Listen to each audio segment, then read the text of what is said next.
Or what? They're leaning into woke. Hardcore. They're petrified Yeah. of some kind of backlash. I mean, you see with Disney now. I mean, Disney, one of the most gay-friendly companies.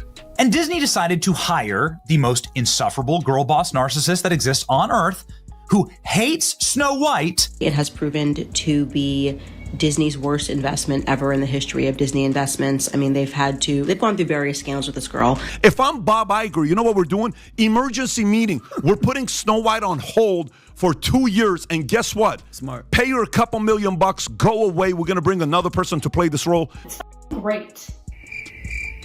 Okay? It's great. I'm honored. I don't know why I sound so angry right now. I'm honored. Am I I'm a narcissist. The original cartoon came out in 1937, and very evidently so. Okay. Imagine jolting awake to headlines blasting across every feed on the planet. Rachel Zegler, the once darling anointed to usher Disney's oldest princess into a new era, has bolted from Hollywood just hours after company lawyers slid a staggering $100 million lawsuit across her agent's desk. Cameras swarm the empty curb outside her Los Angeles condo. Press and fans circle like hawks. You know, I don't need your business. You know what? Maybe Disney does. Maybe you're a tool, you're a pawn in this film. You didn't write it. You didn't direct it. You have nothing to do with the creation of Snow White. Right. You should shut up and do the job. But the star herself is nowhere to be found. If you're tired of sugar-coated headlines and PR spin, hit subscribe now. The corporate fairy tale we're about to unravel is darker than anyone imagined, and the next twist is coming fast. Airport manifests later reveal a single name quietly added to a late-night flight bound for international waters. These people, and this is the difference between a business owner or someone who does very well for themselves in the private sector to become wealthy. This person was born looking a certain way and has a God-given ability to lie for a living. That's really what acting is, to pretend. Just like that, the actress who months earlier posed on red carpets in a gleaming Snow White gown fades into the highest tier of celebrity mystery. Where did she go? Why did she leave? And what happened inside the Burbank boardroom to turn a fairy tale collaboration into all-out litigation? The fuse was lit long before the first lawsuit document was drafted. I was scared of the original cartoon. I think I watched it once and then I never picked it up again. Like, I'm being so serious. It began with a marketing campaign that was supposed to feel empowering. A modern spin on a 70-plus-year-old classic. In early interviews, Rachel seemed poised, optimistic, almost glowing with the kind of excitement that convinces audiences a remake is worth their ticket money. But subtle shifts soon took hold. Jonah Platt, whose father helped produce the latest Snow White film, had some very harsh words for star Rachel Zegler. For context, Variety wrote a report recently titled Inside Disney's Snow White Fiasco, Death Threats, Beefed Up Security, and a Social Media Guru for Rachel Zegler. This is Rachel Zegler, who Disney decided would be brilliant in casting because, as Rachel Zegler says, her millions of fans will line up no matter what she does. A throwaway comment about the original film feeling dated landed poorly. A second remark dismissing the prince's role ricocheted through fan communities. Then came a viral clip captured on a sidewalk livestream, Rachel, half joking, half agitated, insisting that viewers would always line up for her projects no matter what. The line replayed for days, stitched into reaction videos, spliced into memes set to ominous violin loops on TikTok. Telling timeless classic tales, and they want people to buy tickets to go see them. But these companies have very different strategies of accomplishing that goal. People who once greeted her with warmth rewound the footage and saw something different. Arrogance, entitlement, maybe even contempt toward the audience she had been hired to enchant. Did you know that the original Snow White premiered in 1937 and revolutionized animation, becoming the first full-length animated feature to achieve widespread commercial success in America? I'd say that this is one of Disney's biggest regrets ever. I mean, I checked, we've discussed it before. I checked Rotten Tomatoes, and the score is even lower than the last time we talked. But the controversy brewing around its remake was just beginning to bubble and would soon boil over into Disney's boardrooms, where executives were about to face their worst nightmare. Disney's public relations arm started patching holes as soon as they appeared, but each patch tore open a new snag. The studio had gambled on a youthful voice to freshen its oldest brand. Every time she speaks, she gets less likable. There's some clip of her on the internet in her Snow White outfit saying, "Every hour I am in the outfit of Snow White wearing the dress. All 18 hours, I deserve to be paid for every single one." Yet the same youthfulness made controlling that voice nearly impossible in an age of instant, unfiltered social media. When producers suggested softening certain takes during the European press tour, Rachel doubled down, arguing that she owed honesty to her generation. A late-night post supporting a controversial political cause followed, blindsiding marketing chiefs who had begged her to postpone opinion pieces. God. All of Andrew's scenes could get cut. Who knows? It's Hollywood, baby. What? So yeah, my agent would have punched me in the face. Until after opening weekend.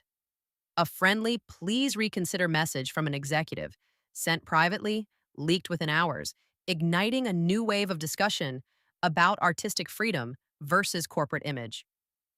The clash revealed a fundamental tension between Disney's century-old brand identity and an actress raised in an era where authenticity trumps diplomacy.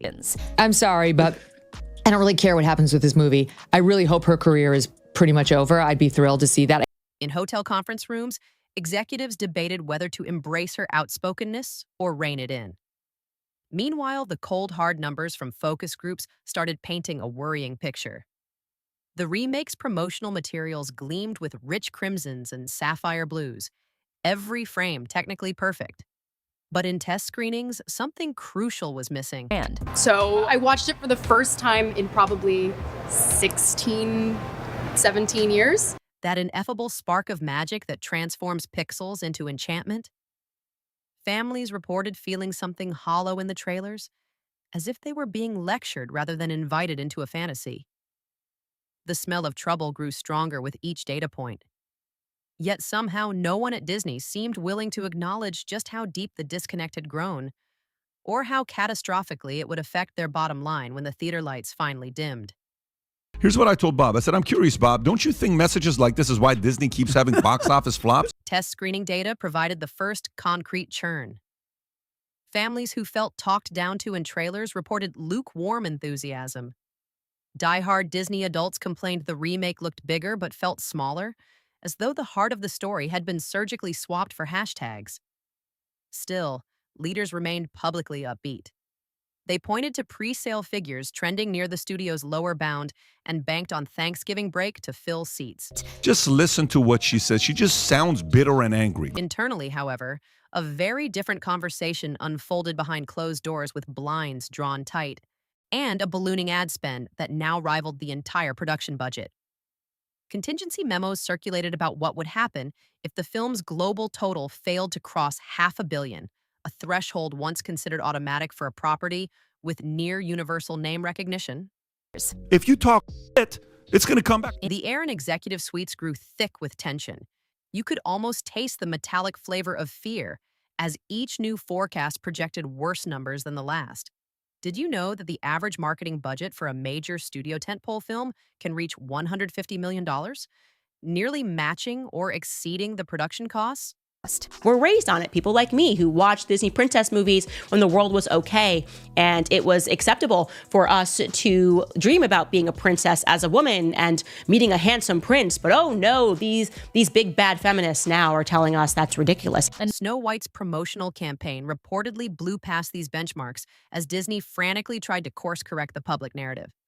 But the real wake-up call was still coming. No amount of marketing magic could fix what was about to happen when the film finally opened to paying audiences and the devastating box office numbers began rolling in. How dare you want to meet a handsome prince and be swept off of your feet and live happily ever after? No, you should want to be the prince. You should want to go out and fight the bad guys with a sword. And I'm like, I don't really want to do that. I don't really want to do that. If you're finding this Hollywood business drama as fascinating as we do, hit subscribe now before our next deep dive into the entertainment industry's darkest secrets drops. The algorithms wait for no one, and neither does this story's next shocking turn. Then came opening weekend numbers, the digital equivalent of a cold slap. Domestically, the film limped to second place behind a mid-budget family comedy featuring pixelated landscapes and blocky heroes. Worldwide grosses looked no better. early tallies suggested that even generous long-tail estimates wouldn't recover the investment. Headlines declared the era of remake fatigue official. Shareholders, already grumbling about theme park attendance dips, bombarded earnings calls with pointed questions. How could Disney misread its core crowd so badly? Where did the marketing go wrong? And why did the lead performer appear to resent the very mythology that put her on the marquee? The contrast with the rival Pixel flick grew impossible to ignore. The blocky adventure, once dismissed by critics who claimed its minimalist aesthetic could never translate to film, scorched the multiplex. It didn't just edge out Snow White, it bulldozed it. Box office graphs showed a vast canyon between the two releases, with the game adaptation sprinting upward and the fairy tale flattening just above break-even territory before plummeting. Analysts argued that the key difference lay not in budget size or marketing saturation, but in attitude. The game film embraced fans, promising fun and nostalgia without commentary. Families felt welcome. Theater lobbies crackled with excitement. Some shows even turned into playful call and response events, where kids shouted favorite catchphrases whenever characters appeared on screen. The cold numbers revealed a harsh truth.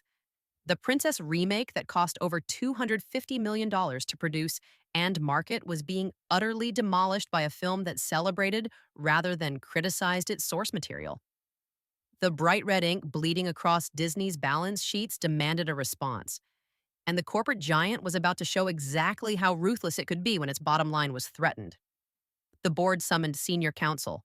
Lawyers parsed the fine print of Rachel Zegler's deal, focusing on a clause rarely invoked outside extreme circumstances, an agreement requiring talent to avoid statements or actions that might inflict measurable harm on the brand. Public disdain, they argued, translated directly into lost receipts. Survey after survey linked her controversial interviews to negative purchase intent. The studio's bean counters pegged that drag effect at roughly $100 million, enough to fund 2 medium-sized animated features or an entire season of streaming originals. Legal teams compiled internal slide decks stacked with analytics, social media sentiment graphs, side-by-side comparisons of marketing expenses versus revenue drops, and quotes from advertisers who pulled back on planned tie-ins after backlash brewed.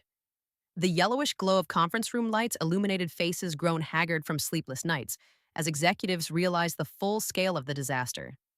While numbers accumulated, Rachel's camp issued small apologies, none of which landed. One self-recorded video shot against a blank wall attempted earnestness, but came across rehearsed. The phrase learning opportunity ranked high in negative replies. On the eve of a high-stakes reshoot day, meant to gather additional pickup shots for an international cut, Rachel was spotted at a private airport terminal rolling a single suitcase and flanked by 2 aides. Reporters who checked charter logs couldn't confirm her destination at first, but digital detectives pieced together flight paths and concluded she was headed east. Perhaps to the Gulf, perhaps beyond. The following morning, Disney's lawyers filed a civil complaint in Los Angeles Superior Court. Breach of contract, reputational damages, and restitution of $100 million. The entertainment world froze in collective shock. Suing a film's own star is akin to lighting a match in a fireworks factory, and the industry was about to witness a spectacular explosion. Jaws dropped. Agencies threatened boycotts. Producers trembled at precedent. Yet privately, many admitted the relationship had become unmanageable. One casting director confessed that studios now assign entire staff positions to social media vetting, guardrails against scenarios exactly like this, but never executed at such cost. Another executive called it the inevitable collision between unfiltered live stream culture and century-old corporate branding. Meanwhile, the narrative outside Disney's gates morphed into a global spectator sport. Commentators chronicled the saga like a real-time drama. Every move from either side became fodder for podcasts, late-night monologues, reaction channels, and speculative TikTok threads. Inside Rachel's secluded hideaway, friends say a marble-clad residence with panoramic sea views, meetings stretched into the night. Crisis consultants constructed decision trees exploring every possible outcome. Each carried risk. Each required confronting the reality that the brand she helped fracture might never welcome her back into big-budget tentpoles. Weeks later, she surfaced online at last. Not with a live stream tearful apology, nor a sit-down network interview, but a carefully lit photograph posted to a private account that quickly went viral. The image showed her seated at an outdoor cafe, book in hand, skyline glowing behind. The caption read only, "Still learning." Disney, meanwhile, unveiled an original animated adventure overflowing with color, humor, and a humble marketing message about togetherness. Opening night attendance soared. Critics lauded the company for rediscovering its soul. In reviews, they referenced Snow White only obliquely, as the stumble that forced a creative rebirth. By autumn, whispers suggested mediation finally locked both sides into a tentative accord. A high seven-figure restitution package, a future charity initiative co-funded by Rachel and Disney to rehabilitate public goodwill, and a mutual non-disparagement pledge to keep further sniping out of headlines. Did you know that the average Hollywood lawsuit settlement remains confidential in nearly 87% of cases, with public figures often agreeing to structured payment plans rather than lump sums? In the grand calculus of Hollywood legends, the saga may eventually shrink to a single cautionary line. Remember the Snow White incident? The phrase producers mutter whenever a rookie interview goes off script? Yet for everyone who lived through it, the impact feels seismic. Casting directors now adopt stricter digital footprint checks for every shortlisted actor. Executives weigh personal brand volatility alongside box office draw. And stars themselves grapple with a new frontier where passion, advocacy, and authenticity must navigate contracts enforceable to the tune of 9 figures. Rachel Zegler continues to write.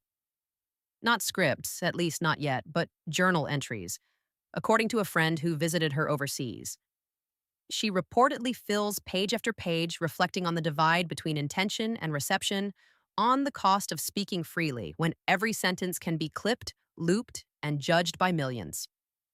Disney's castle silhouette still towers over Burbank.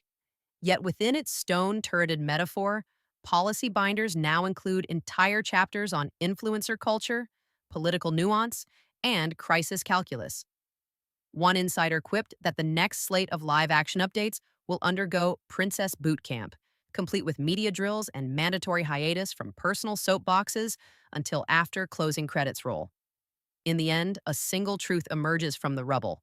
Stories, those precious, powerful tales that spark imagination, are bigger than any individual, bigger than any studio, and certainly bigger than any viral comment thread. When storytellers forget the covenant between myth and audience, even the mightiest brands can stumble. And when stardom forgets the fragile bridge between charisma and humility, even the brightest newcomer can find herself boarding a midnight flight, passport in hand, uncertain when or if home will ever feel the same. For now, the books will record that on a cool Friday evening, a lawsuit tipped the scales at $100 million, a princess fled into the overseas night, and an empire known for happy endings confronted a lesson as old as grim folklore. Pride and miscommunication can fracture the fairest dreams, but wisdom, patience, and sincere hearts still hold the key to turning pages towards something better.